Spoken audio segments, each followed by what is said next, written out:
Ini tujuan Sensus Ekonomi 2026 bagi masyarakat di tengah pelaksanaan Sensus Ekonomi 2026. Tidak sedikit masyarakat yang bertanya apakah setelah didata akan mendapat bantuan? Mengapa pendataan terus dilakukan? Sementara manfaatnya belum selalu terasa secara langsung? Apakah pendataan ini berkaitan dengan pajak? Pertanyaan-pertanyaan tersebut dinilai wajar. Semakin sering masyarakat diminta memberikan informasi, semakin besar pula harapan agar tujuan dan manfaat pendataan dapat dijelaskan secara terbuka dan mudah dipahami. Kira-kira apa yang terjadi selanjutnya? Sebelum saya kasih tahu, pastikan kalian udah like dan subscribe Pinterest dulu ya, biar nggak ketinggalan info serunya. Tebakan kalian apa nih? Sebelum kita lanjut ke pembuktiannya, yuk klik tombol like dulu dan subscribe channel ini sekarang.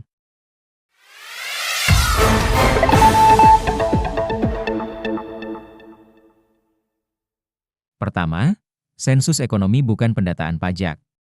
Di Indonesia, sensus ini dilaksanakan Badan Pusat Statistik RI, BPS, setiap 10 tahun sebagai amanat Undang-Undang Statistik. Tujuannya adalah memperoleh gambaran menyeluruh mengenai aktivitas ekonomi masyarakat.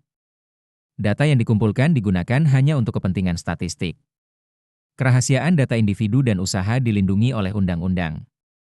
Yang dipublikasikan bukan data perorangan, melainkan gambaran umum mengenai kondisi dan struktur perekonomian Indonesia. Kedua, sensus ekonomi bukan daftar penerima bantuan. Mengikuti sensus tidak otomatis membuat seseorang memperoleh bantuan atau program tertentu.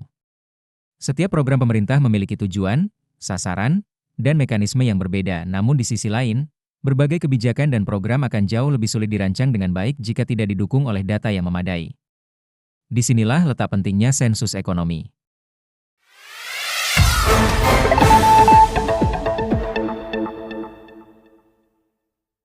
Setiap hari, jutaan masyarakat Indonesia menjalankan aktivitas ekonomi dalam berbagai bentuk.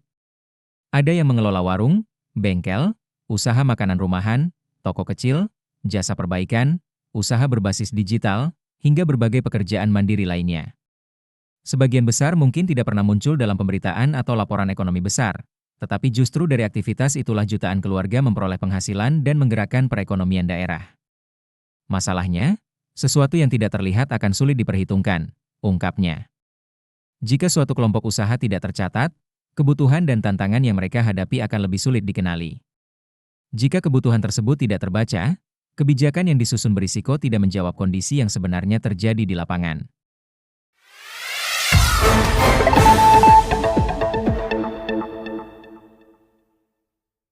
Karena itu, sensus pada dasarnya adalah upaya memastikan bahwa aktivitas ekonomi masyarakat benar-benar terlihat dalam proses perencanaan pembangunan.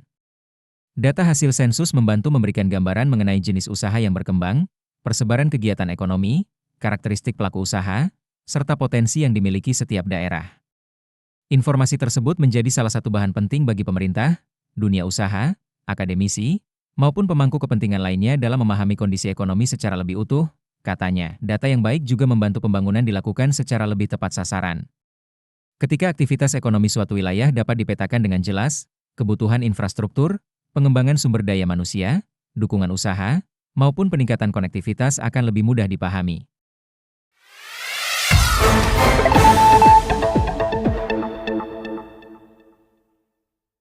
Video ini dibuat untuk tujuan edukasi, diskusi publik, dan meningkatkan literasi politik berdasarkan data yang tersedia. Menurut kalian, lebih penting mana untuk menjadi wakil rakyat? Pendidikan tinggi atau rekam jejak kerja? Tulis pendapat kalian di kolom komentar. Bantu like video ini kalau kalian sepakat sama pembahasannya. Jangan lupa like-nya ya, biar aku tahu kalau kalian menikmati videonya.